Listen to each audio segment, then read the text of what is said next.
California Governor Gavin Newsom calling Donald Trump a loser after it was announced that Donald Trump did not win the Nobel Peace Prize.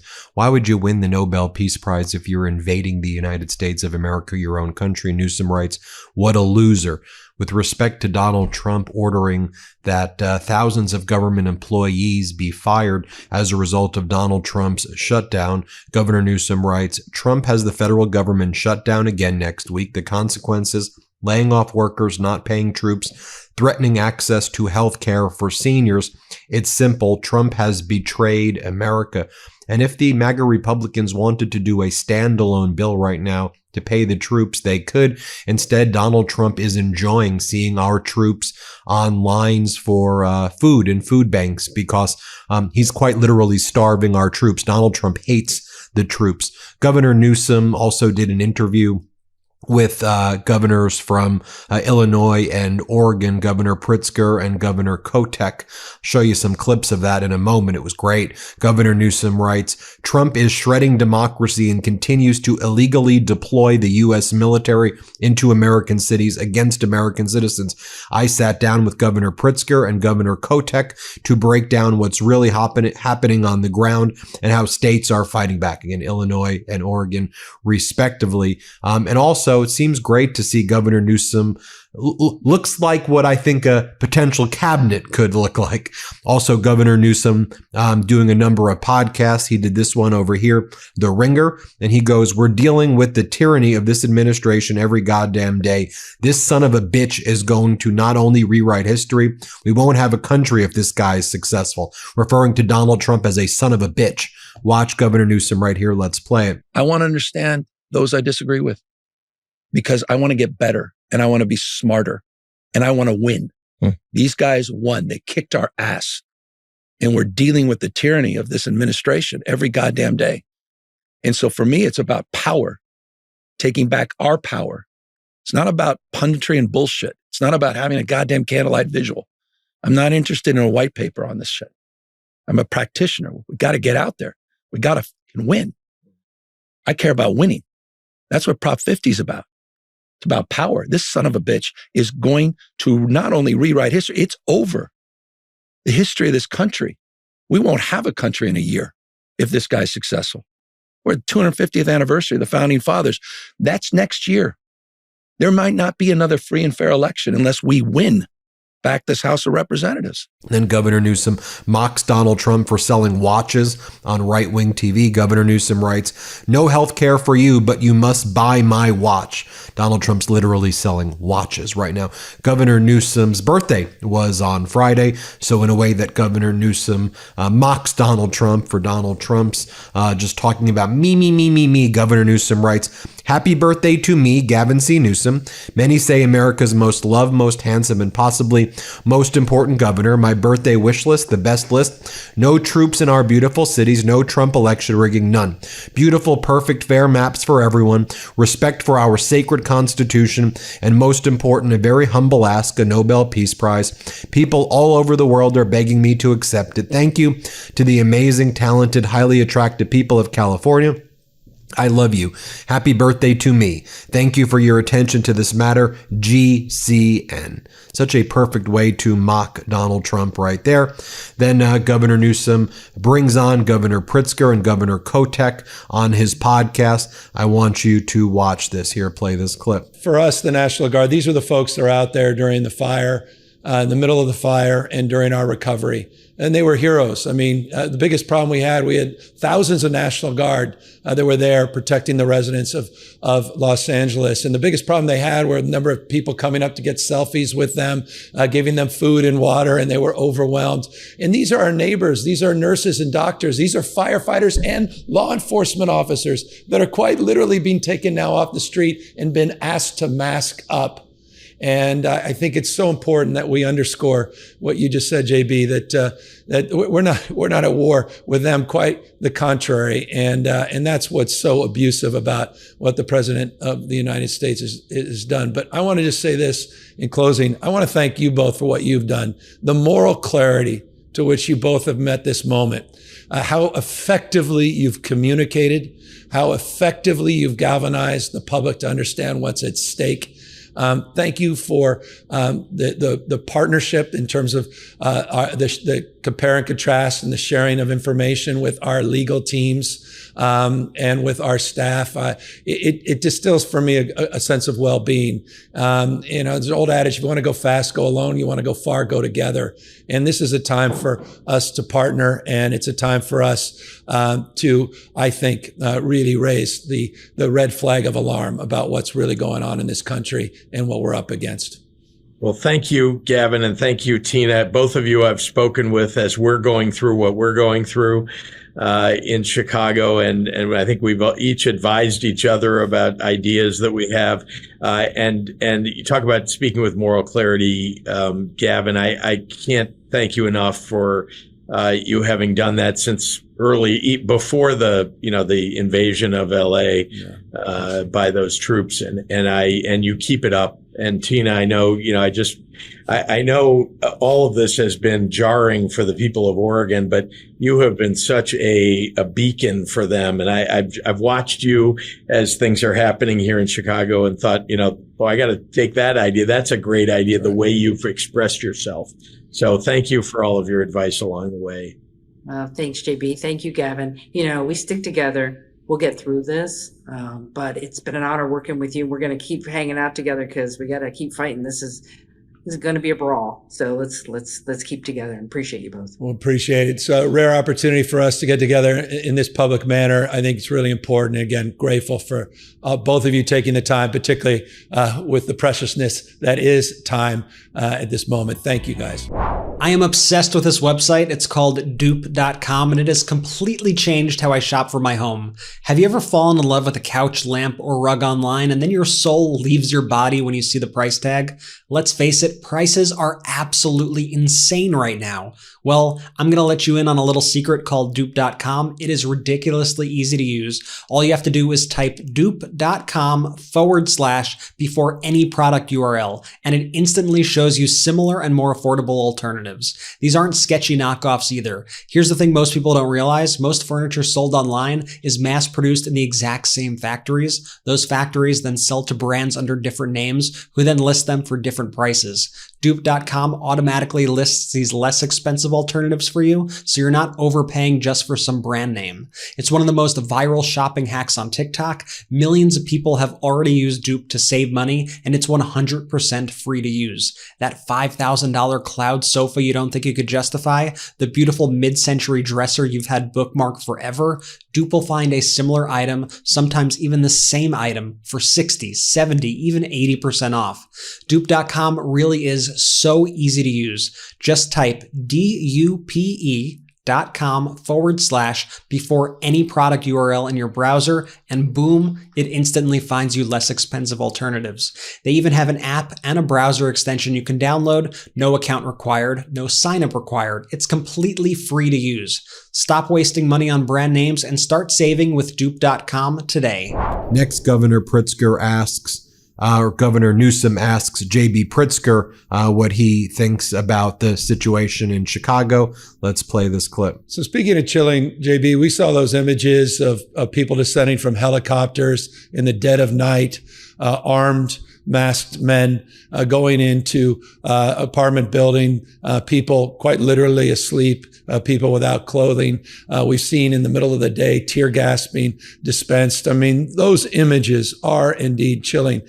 Give us a sense of what you're dealing with specifically on the ground in Chicago. The only invasion or mayhem that's occurring is happening because the Trump administration is visiting it upon our city.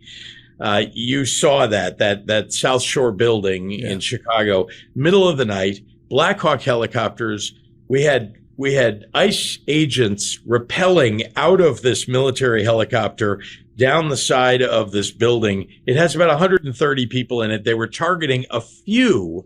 I'm talking about a single digit number of people that they said were gang members.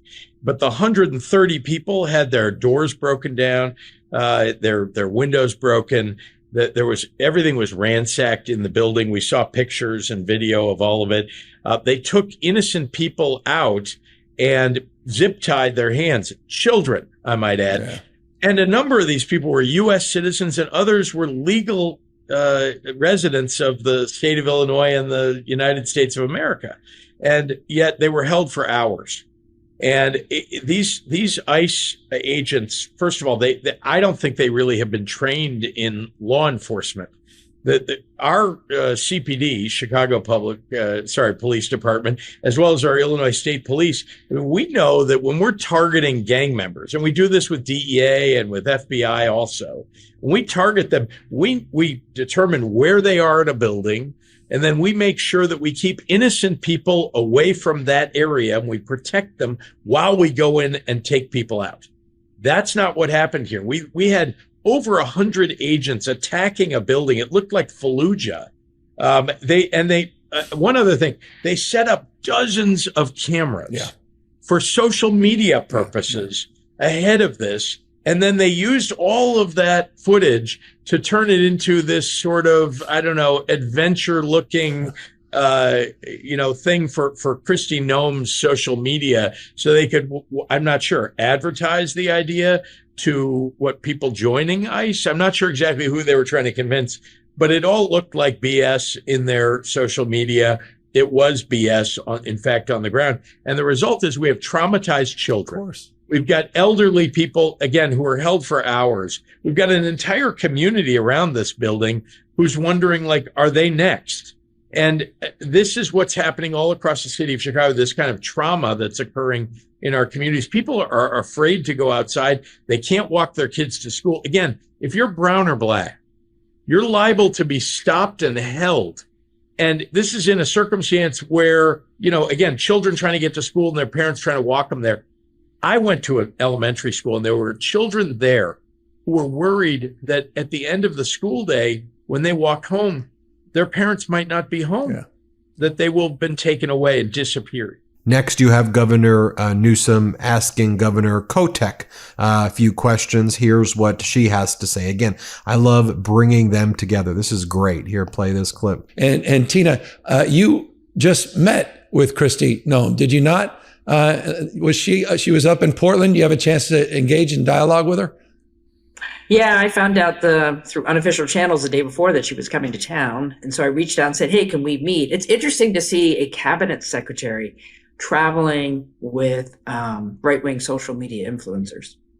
It's interesting to see that same cabinet secretary standing on a federal building with those same types of folks, with filming and other things. This is a made-for-TV movie that they are producing. Yeah. To try to make a point. I thought we could have a, reasonable conversation, but, it's hard to have a rational conversation with irrational people. Then Secretary Nunn goes back and has a meeting at the White House just yesterday talking about, Antifa. And the way they talk about it, I don't know what they're talking about. Any expert on anything in this country is just perplexed by what they're trying to say about what is happening in our major cities. And so I just come back to, what are the facts on the ground? What does it mean to keep our community safe? We have a president and an administration that doesn't care about the safety of Americans. Look, you take an oath to the Constitution as President of the United States, as we do as governors. Our job is to stand up and protect everybody in our state. And his job is to protect everybody in our country. But what I heard from the secretary was we have the right and with impunity to be as aggressive with military policing tactics that we want to use, and we don't care if it upsets people, and we don't care if it creates more tension and more problems for your city. They literally don't care. These are the food banks I was talking about. Now, Donald Trump is posting these images as a way to attack Democrats, but you're the commander-in-chief, bud. Bud, you're the commander-in-chief. What the hell are you doing? This is a real post from the Trump regime. The line at this food bank is filled with military families who have no idea when they'll get their next paycheck, all because of Chuck Schumer and Democrats. Democrats should be ashamed of themselves, but that'd require them to have shame in the first place. Pathetic cowards. That's from the official Trump White House rapid response account, to which Governor Newsom responds, Trump's shutdown has forced our heroic military families into breadlines.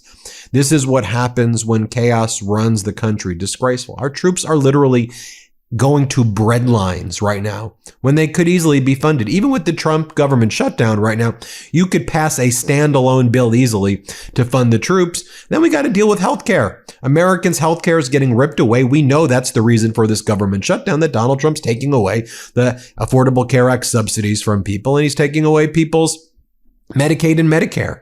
It's happening before our eyes. You all see it happening with your health care. So fix it all, Donald, but you could pay the troops right now if you want to, or you don't want to pay the troops, so you blame Democrats. That ain't working, Donald. That ain't working.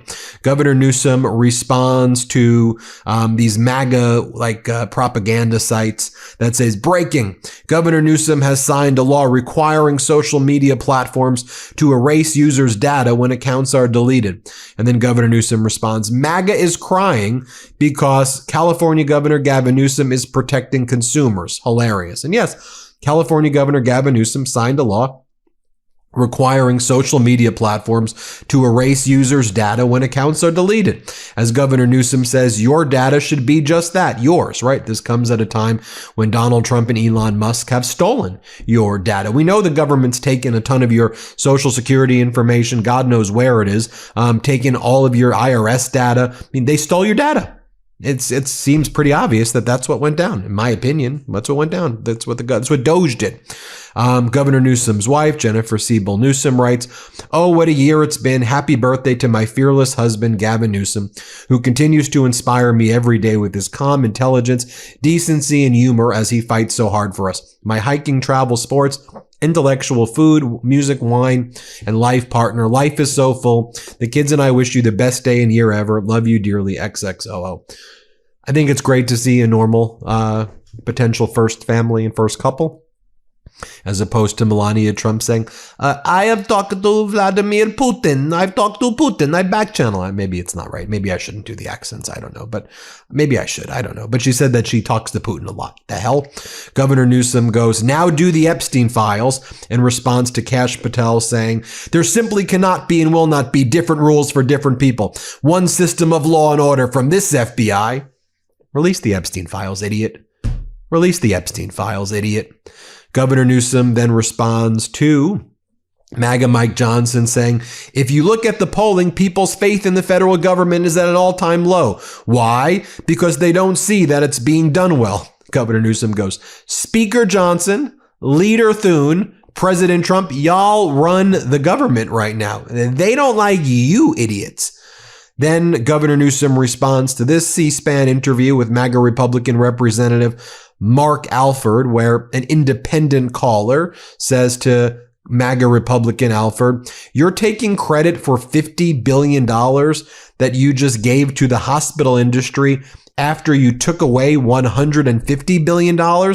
You don't take credit for just giving back a little bit of the money that you took away. You think we're stupid. We're not stupid. It makes you look dumb. So quit lying, is what the person said to him. And Governor Newsom goes, America knows exactly who defunded rural hospitals. Trump and his MAGA lapdogs in Congress. So obvious. Let me know what you think. Hit subscribe. Let's get to 6 million. And thanks so much for watching. Love this video? Support independent media and unlock exclusive content, ad-free videos, and custom emojis by becoming a paid member of our YouTube channel today. You can also gift memberships to others. Let's keep growing together.